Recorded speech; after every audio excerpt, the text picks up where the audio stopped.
Right now, someone is reading a message they think is private, but what if I told you the digital walls around WhatsApp and Snapchat are thinner than you've been led to believe? Most people think they need complex coding skills or expensive software to see what's happening on a remote device, but the real exploit isn't in the code, it's in the architecture of the apps themselves. You've seen the ads for spy apps that never work, but today we are stripping away the fluff to look at how high-level remote monitoring actually functions in the modern era. Before we dive into these specific vulnerabilities, you need to understand that this video is for educational purposes only. We do not advise or encourage anyone to use the information in this video to infiltrate someone's privacy or break any laws. This is a technical breakdown of security flaws and how they are exploited by those who know where to look. If you need more resources and specific help with the topics we are discussing today, make sure you check the pinned comment or the video description for full details right now.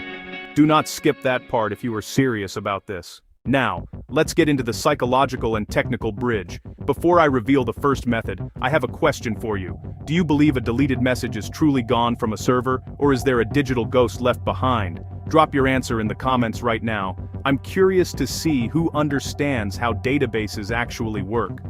Also, if you want to stay ahead of the curve in the world of mobile security, hit that subscribe button and turn on notifications because the algorithms change every single day. So, the first thing you really need to realize about WhatsApp is the mirroring protocol. Everyone always talks about end-to-end encryption, which sure is great for intercepting data while it's in transit, but honestly, it does absolutely nothing if the endpoint itself is compromised through a linked session. The strategy that professionals use doesn't actually involve hacking the server. Instead, it's all about hijacking the token. By taking advantage of the web-based architecture, a remote session can be set up that basically mimics a secondary desktop device. This is unfortunately how partners are often caught. And it's not really a hack, it's just an authorized session that the user didn't even realize was active. But now you might be wondering, how do they do it without actually having the phone in hand?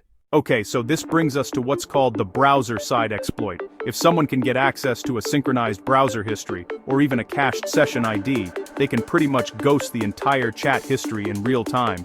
And hey, if you're finding this breakdown valuable so far, make sure to smash that like button and share this video with at least one person who seriously needs to see the reality of digital privacy.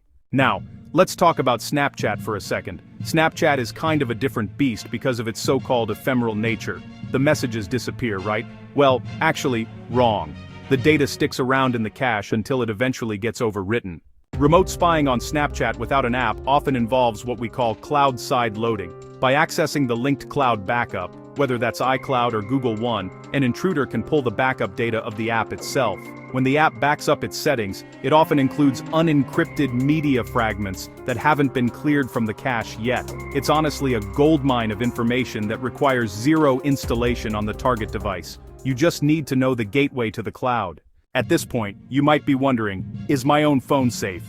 That's the exact question you should be asking. If you haven't checked your linked devices in your settings lately, you might already be being monitored. Go check that right now, then come back and tell me in the comments if you found anything suspicious. We're building a community here to help each other stay secure.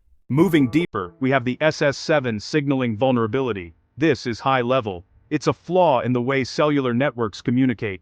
While it sounds like science fiction, it's how remote interception happens at a protocol level. By spoofing a network node, a sophisticated actor can redirect the SMS verification code required to log into a WhatsApp account on a new device. They don't need your phone, they just need the network to think they are you for 10 seconds. Once that code is intercepted, the account is cloned and the original user is none the wiser until it's too late. This is why two-factor authentication using an app, not a phone number, is the only way to stay truly safe. Remember, the goal of this channel is to pull back the curtain on how these things happen so you can protect yourself. The world of point access hacking is about understanding the entry points before someone else does. If you've made it this far, you are now more aware of mobile vulnerabilities than 99% of the population. Don't forget to check that pinned comment for the extra resources I mentioned earlier. It's the missing piece to this puzzle. Like the video, subscribe for the next deep dive, and share this everywhere. Stay secure, stay alert, and I'll see you in the next one.